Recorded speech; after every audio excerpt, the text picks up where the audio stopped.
Hello, I'm Dr. Patrick McGrath. I'm the Chief Clinical Officer at NoCD. We're excited to have you here with us for another episode of our podcast, Get to Know OCD. Throughout this podcast, there will be times where it will be me telling you about all sorts of information about obsessive compulsive disorder, the subtypes, science behind it. Other times, we'll have great guests on who will talk about what it's like for them to live with obsessive compulsive disorder and how they face the challenges that OCD has put into their lives. If you're interested, subscribe. We would love to have you continue to get all this great content with us and share that information with all of your friends and family as well. In today's episode, we're going to bust some myths about obsessive compulsive disorder. We're going to tell you the truth behind OCD and dispel a few things that are out there about obsessive compulsive disorder.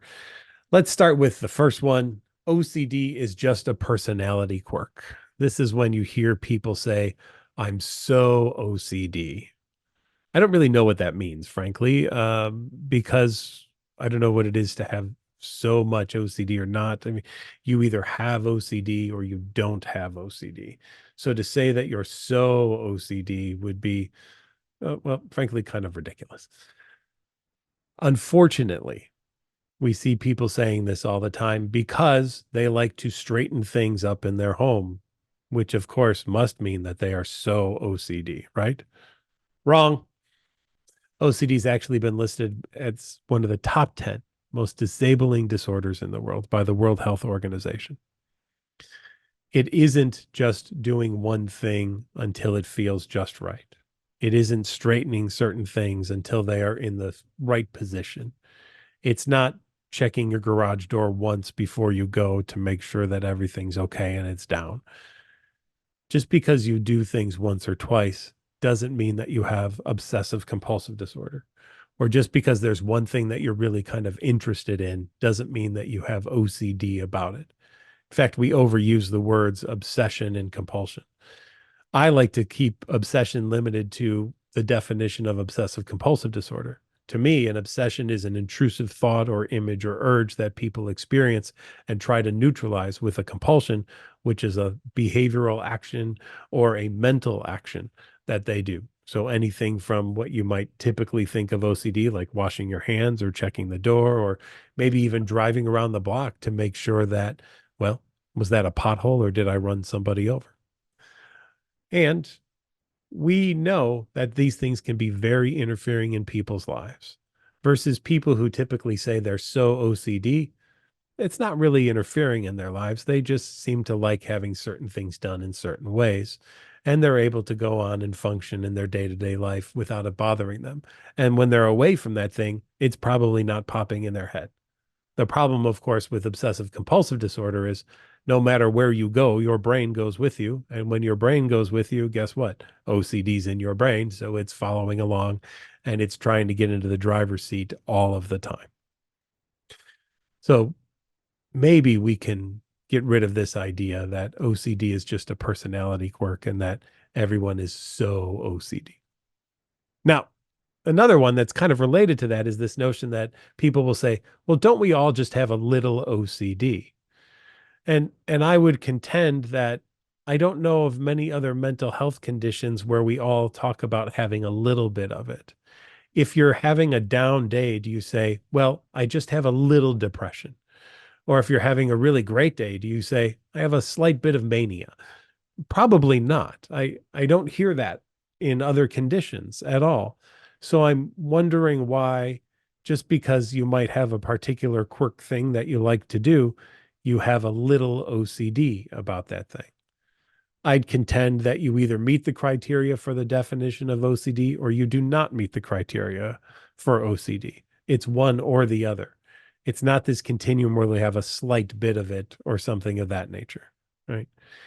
Unfortunately, when we say things like this, it really does have a negative impact on people with OCD. It really kind of pulls the rug out from under them. Because if everybody thinks we all have a little OCD, then for people who are truly diagnosed with OCD, it must not be that bad. I mean, hey, we all have a little bit of it, right? So how can it be so bad if everybody has it? Well, not everybody has it. And that's why it can be such a difficult experience for people with OCD when they hear this statement. OCD is also not just a personality quirk as well, too, right? It's a serious, again, mental health condition. Is OCD just germaphobia? Well, first of all, I don't even know what germaphobia is.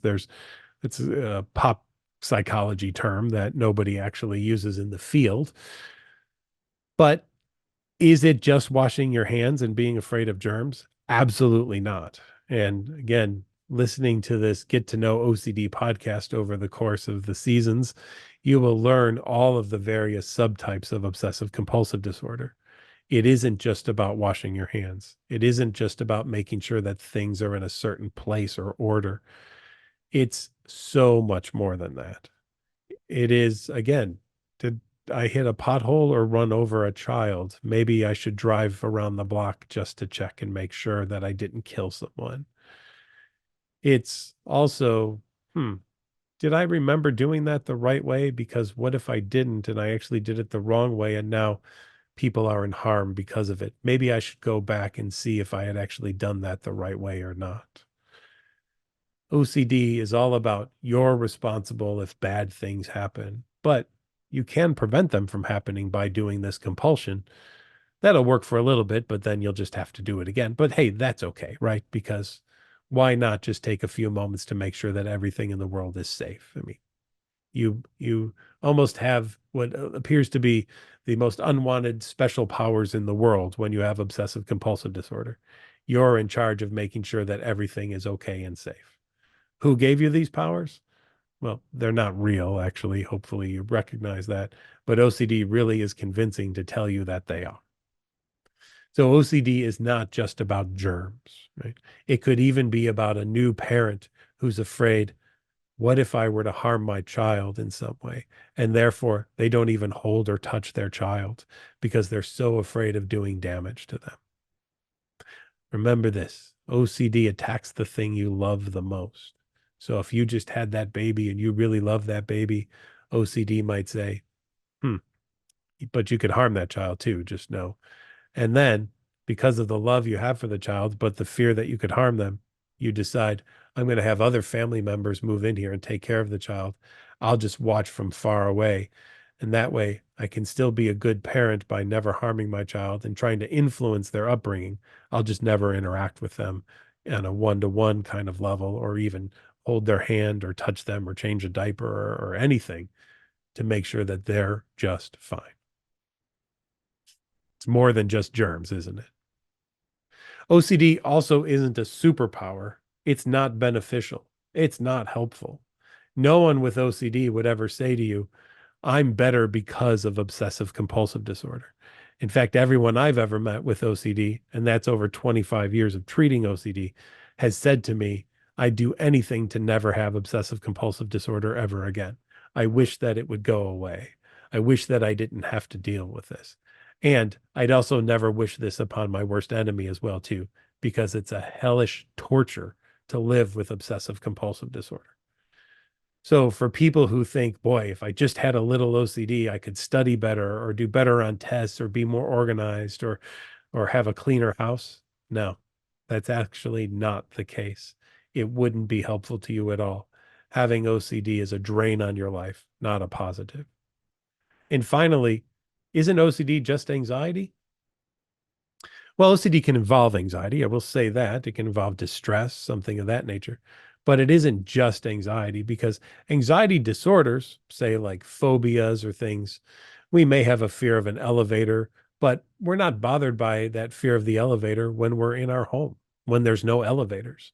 And we may just decide, I'm going to live in a small town that has no elevators. And I don't ever have to go to a big city where there is elevators. And I'm perfectly content living my life. I have no elevators around. All is well. OCD isn't like that. OCD is insidious. Say, for example, you have a harm-based OCD where you're afraid, what if I were to stab someone? So you have to go to work, but you just want to make sure that you don't have any knives on you accidentally. But if you put one in your pocket or in your coat or something of that nature, so you start checking all over, just check your pockets, touch them, feel them, maybe even take your clothes out, shake them, make sure knives, if they're in there, fall out, put them back on, but it still doesn't feel, what if I missed one? And you could do that for hours and hours before you even leave the home. As you'll see there, OCD is with you everywhere because then even after you leave the house and you feel like, okay, I've checked enough, I don't have any knives on me. Now you get to the store and you try to walk in the store, but you pause at the door going, maybe I should just check one more time because what if there was a knife in my car that I didn't know was in my car and somehow got in my pocket? It'd probably be best if I just check that as well too, because I wouldn't want to go into the store and start stabbing people randomly in the store. That would be terrible. Oh, and you know what? I actually can't go into this store. You know why? This store sells knives. And what if I were to pick one of the knives up at this store and then I were to stab people with it? So maybe it's best if I just go back home and I order groceries and various things to my house. But then when they get here, I'm going to have to check the packages a lot because I know in a lot of places where they pack things in cardboard, they also use knives or box cutters or something to open up boxes. And what if one of those razor blades accidentally got into one of the packages that was delivered to me? And I want to make sure that there's no razor blades in there so that I wouldn't accidentally use it and hold it. And then if I do go back outside to water the plants or something, I wouldn't want to slash somebody who would go past me. Now, here's the interesting thing of all of this. People with OCD recognize that all of these thoughts and these images and urges are way out there, that they're ridiculous, but they're afraid of, but what if it were true this time? What if this were the time that it were to actually happen? And wouldn't it be best just to try to make sure that I can keep myself and everybody else safe? That's, again, the very insidious nature of obsessive compulsive disorder. So to review, OCD is not just a personality quirk. It's not something we all have a little bit of. Nobody is just so OCD. And it's not just about germs because there are so many subtypes that we will review over the course of this podcast series. It isn't beneficial to the lives of people who have it.